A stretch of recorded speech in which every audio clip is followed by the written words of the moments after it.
Tenemos entonces nuestra segunda presentación a cargo del licenciado Yomar Rodríguez.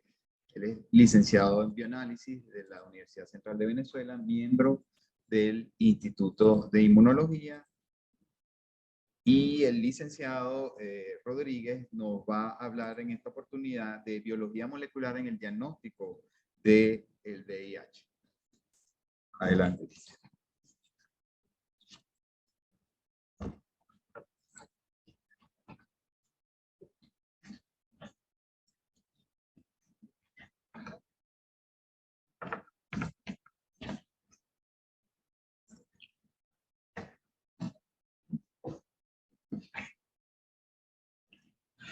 Bueno, como ya me presentaron, soy el licenciado Yomar Rodríguez. Quiero agradecer primeramente a la dirección del Instituto de Inmunología y al comité organizativo de la jornada por la invitación. Para mí es un honor estar aquí discutiendo con ustedes hoy la utilidad de la biología molecular en el diagnóstico de la infección por el virus de la inmunodeficiencia humana.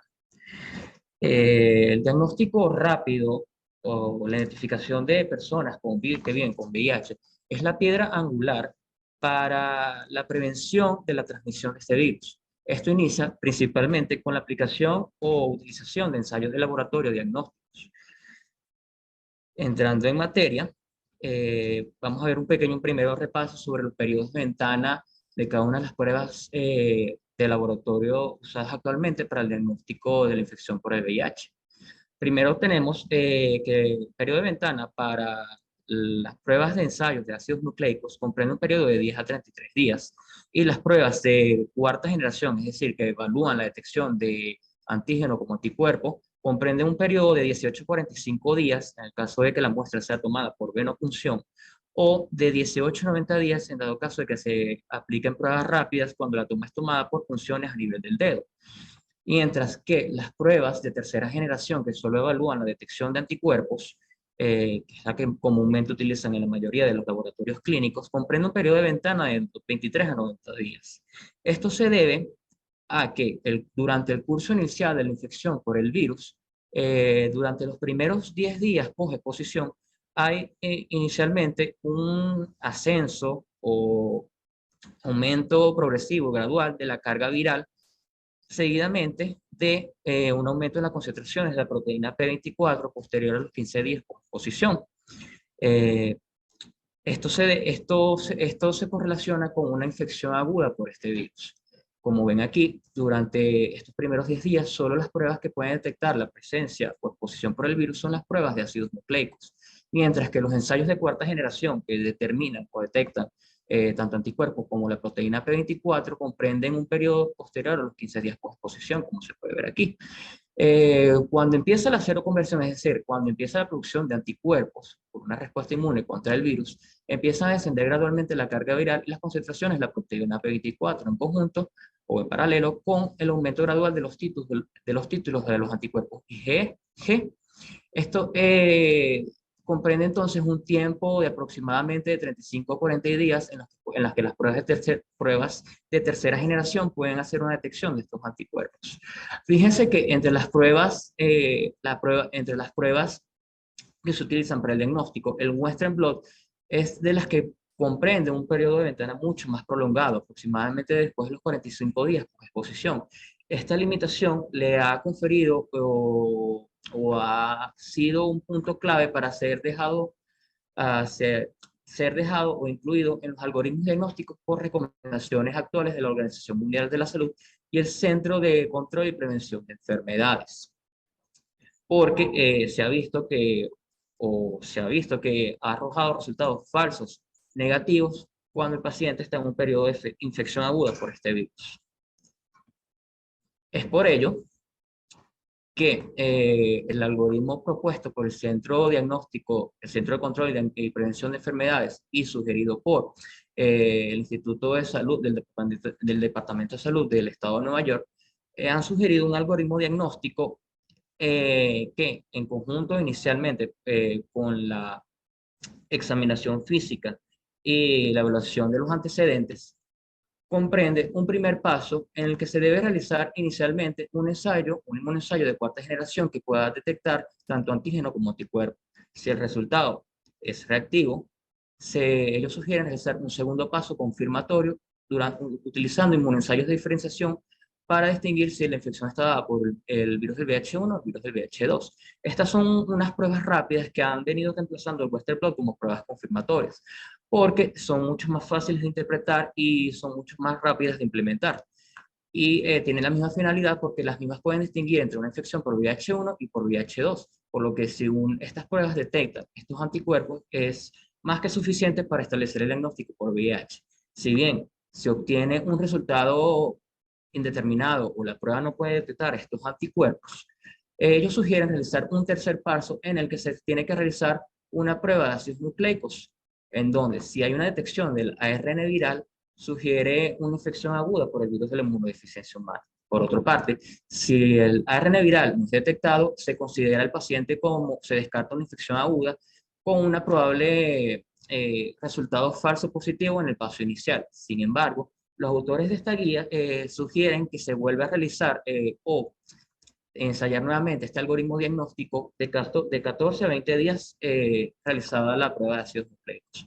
Ellos también sugieren que si en el paso inicial se obtiene un resultado no reactivo, es decir, no hay detección tanto de los anticuerpos como de la proteína P24, y de sospecharse una infección aguda por el virus de la inmunodeficiencia humana, también se debería realizar un ensayo de detección de ácidos nucleicos. Entonces, en resumen, ¿cuándo deberíamos realizar una prueba de detección de ácidos nucleicos por biología molecular para diagnóstico de la infección por VIH? Cuando se obtenga un resultado no reactivo o indeterminado en estos inmunoensayos de diferenciación de cuarta generación de anticuerpos para VIH-1 y VIH-2. Cuando se obtenga un resultado no reactivo en una prueba de cuarta generación, siempre y cuando el médico sospeche de una infección aguda y existan también antecedentes de una posible exposición, sobre todo en grupos de alto riesgo. Y en la población pediátrica menor a 18 meses, ya que las pruebas serológicas carecen de validez diagnóstica en esta población, porque si bien pueden indicar exposición al virus, no discriminan si pueden ser anticuerpos de la madre que pasan durante el placenta, durante la gestación. Entonces, estos ensayos pueden ser tanto cualitativos si el objetivo es la detección del ARN en muestras de plasma o el ADN proviral en muestras de sangre total, o ensayos cuantitativos si el objetivo es la determinación de la carga viral para el monitoreo del tratamiento antirretroviral. Se van a discutir a continuación los principales fundamentos de los ensayos o tecnologías de biología molecular principalmente usadas para estas finalidades, o sea, para la detección como para la cuantificación, teniendo principalmente el uso de la PCR en tiempo real con el uso de la transcriptasa reversa. Este se fundamenta en el uso de esta enzima, transcriptasa reversa, enzima que utilizan los retrovirus como el VIH para en su proceso de transcripción y replicación, porque esta enzima puede sintetizar ADN complementario a partir de una cadena de ARN molde de cadena sencilla. Tenemos que recordar que el VIH es un virus ARN en sentido positivo de cadena sencilla,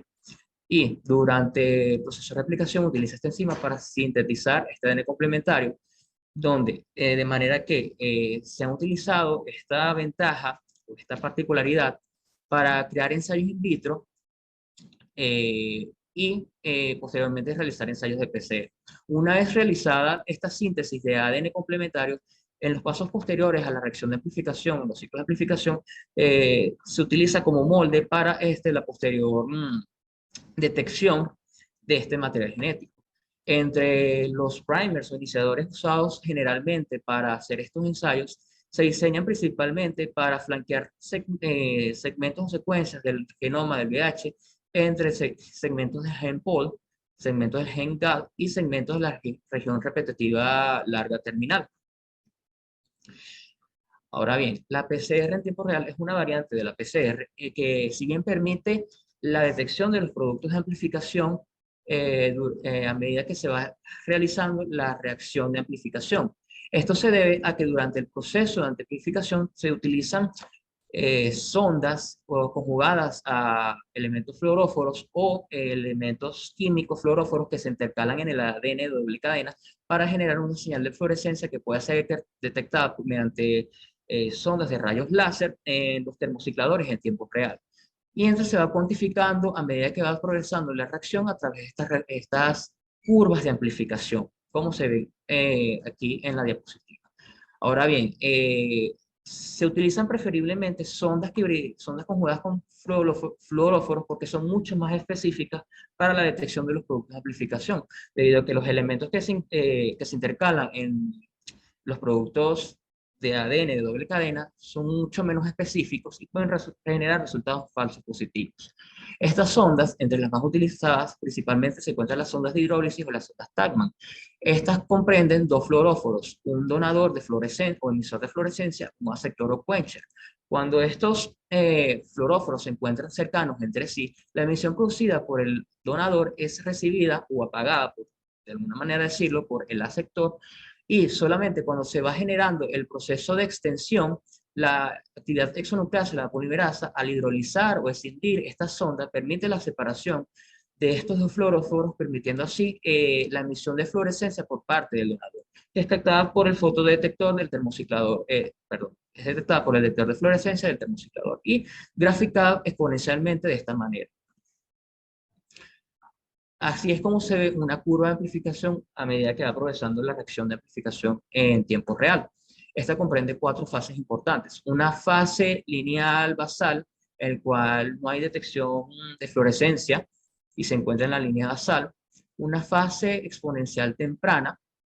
una fase logarítmica lineal en donde la producción o generación de productos de amplificación es directamente proporcional a la generación de los productos de los productos de PCR, y una fase de plató donde ya hay un consumo de reactivos. Entonces, ¿de qué nos sirve entender esta gráfica?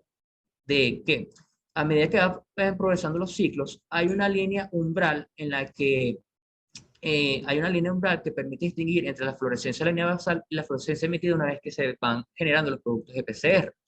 Es entonces en el ciclo en el que empieza a haber una detección de fluorescencia que se denomina ciclo umbral o CT,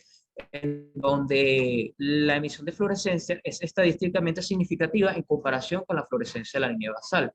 Y esto no, se ha utilizado para realizar cuantificaciones de material genético en una muestra clínica, debido a que el valor de CT es un estimado, puede utilizarse para estimar la cantidad inicial de material genético presente en una muestra clínica. Para eso se utilizan calibradores, muestras estándar con una concentración de carga viral conocida, y al utilizar esta característica de los valores de CT, se puede entonces realizar una curva de calibración en la que se puede estimar la concentración o carga viral presente en una muestra clínica al extrapolar el valor de CT de dicha muestra. Entre uno de los ejemplos que quise traer a la exposición para hacer detección y también cuantificación de carga viral en tiempo real, se encuentra el kit diagnóstico de la casa comercial Abbott, denominado Abbott Real Time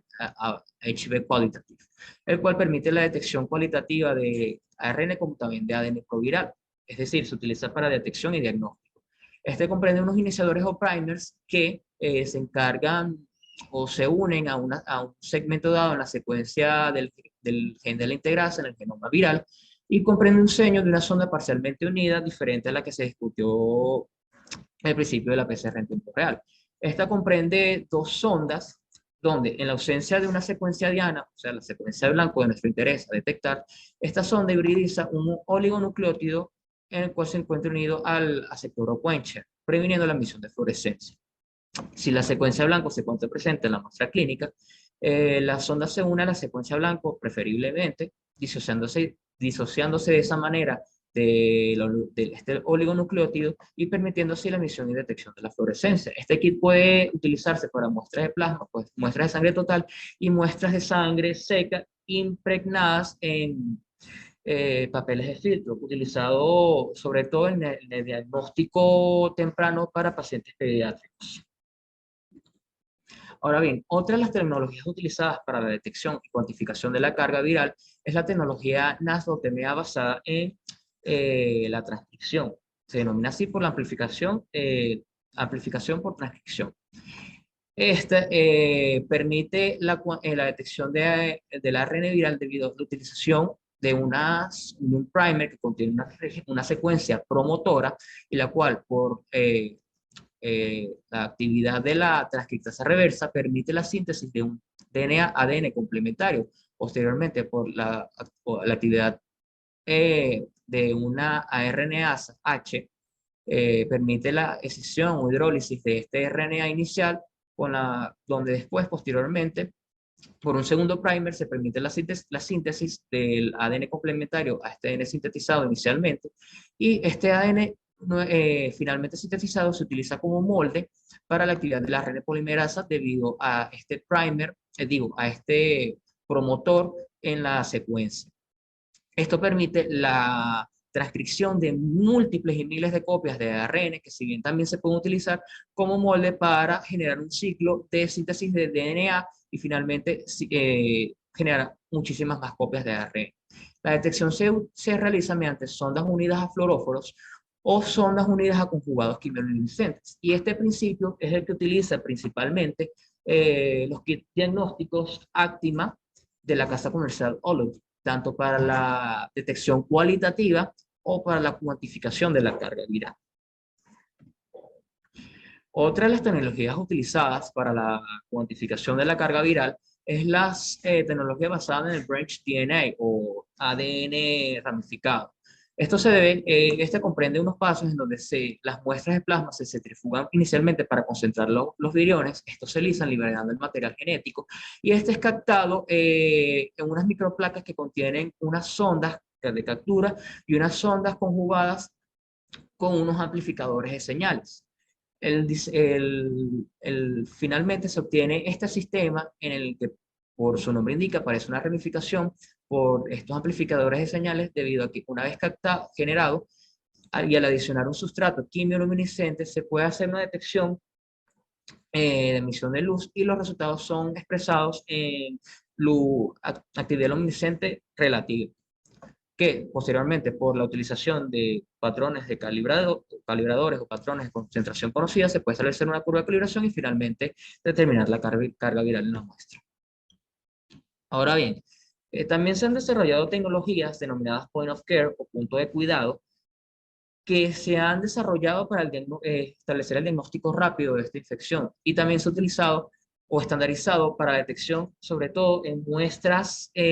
provenientes de pacientes pediátricos, ya que las mismas permiten la detección tanto del ARN como la detección del ADN proviral. Entre estas destacan la tecnología GeneXpert HB1 Qualitative, actualmente siendo la única tecnología aprobada por la Organización Mundial de la Salud para el diagnóstico, para detección de ácidos nucleicos de forma rápida. Esta comprende unos cartuchos en donde al adicionar la muestra, ya sea de plasma o de sangre total, o también muestras de sangre impregnadas muestras impregnadas en papeles de filtro, sobre todo importantes para la población pediátrica, permiten entonces tanto la extracción como la amplificación y detección de ácidos nucleicos una vez que estos cartuchos se insertan en los equipos provistos GeneXpert, generando resultados de 2 a 4 horas. Sobre todo útiles en laboratorios pequeños o laboratorios rurales que no cuenten con una tecnología para hacer PCR, por ejemplo, así decir. Esa es la principal utilidad de estos equipos. Ahora bien, otras aplicaciones de la biología molecular en el ámbito del VIH se pueden utilizar para realizar epidemiología molecular, es decir, para tipificar la tipificación de genotipos y subtipos por secuenciación de nueva generación. También se han desarrollado pruebas point of care para el diagnóstico, para la detección de mutaciones asociadas a resistencia a los antirretrovirales, y también se han desarrollado ensayos de genotipificación basados en microarreglos para la identificación de estas mutaciones asociadas a la resistencia de estos fármacos. Esta es la bibliografía revisada para hacer esta presentación. Finalmente, por su atención, muchas gracias.